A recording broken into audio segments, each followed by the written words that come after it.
for 3 nights a week. Lying back, gazing out of the taxi window at the trees of Hyde Park fanning out against a rust-coloured sky, Bella tried to keep calm. From now until her first entrance, she would be in a nervous sweat, stage fright gripping her by the throat like an animal. She deliberately always cut it fine, because it meant that she would be in such a hurry dressing and making up, she wouldn't have time to panic. And yet, ironically, the only time when she felt really secure was when she was on stage, getting inside someone else's personality. The taxi reached the theatre at 7:05. "Evening, Tom," said Bella nervously, scuttling past the man at the door. He put down his evening paper and glanced at his watch. "Just made it, Miss Parkinson. Here's a letter for you, and there are some more flowers in your room." Not bothering to glance at her letter, Bella bounded upstairs 2 steps at a time and fell into the dressing room she shared with her best friend, Rosie Hassel, who played Bianca. "Late again," said Rosie, who was putting on eye makeup. "Roger's been in once already, gnashing his teeth." Bella turned pale. "Oh, God, I couldn't get a taxi," she lied, throwing her fur coat on a chair and slipping into an overall. "I think Freddie Dixon's after me," said Rosie. "You think that about everyone," said Bella, slapping grease paint on her face.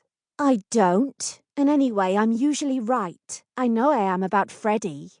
Freddie Dixon was the handsome actor playing Cassio. Both Bella and Rosie had fancied him and been slightly piqued because he'd shown no interest in either of them. "You know the clinch we have in the 4th act," said Rosie, pinning on snaky black ringlets to the back of her hair.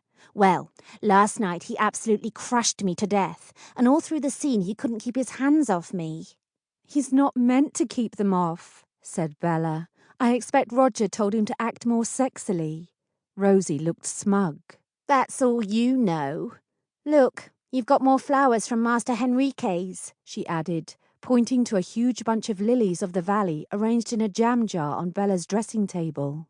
"Oh, how lovely!" cried Bella, noticing them for the first time. "I wonder what he's on about tonight."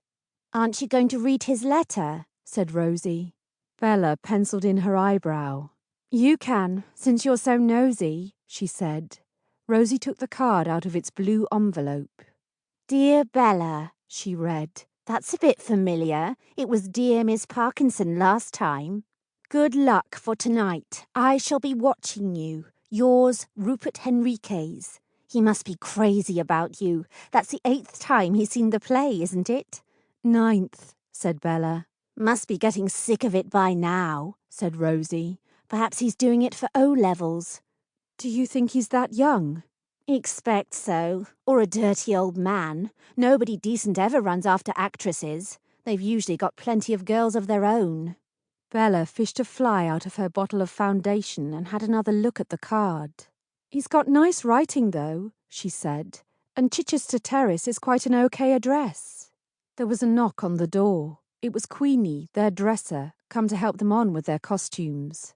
A dyed-in-the-wool cockney with orange hair and a cigarette permanently drooping from her scarlet lips, she chattered all the time about the great actresses she'd dressed in the past. Bella, who was sick with nerves by this stage, was quite happy to let her ramble on.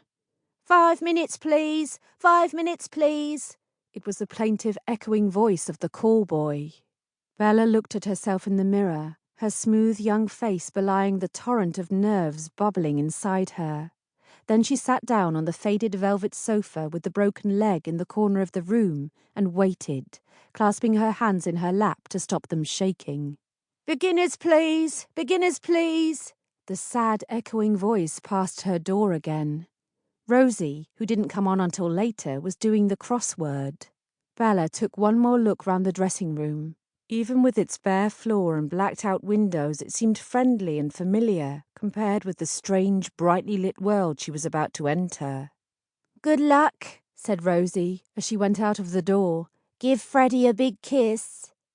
They stood waiting by the open door under a faded orange bulb, Brabantio, Cassio, and herself.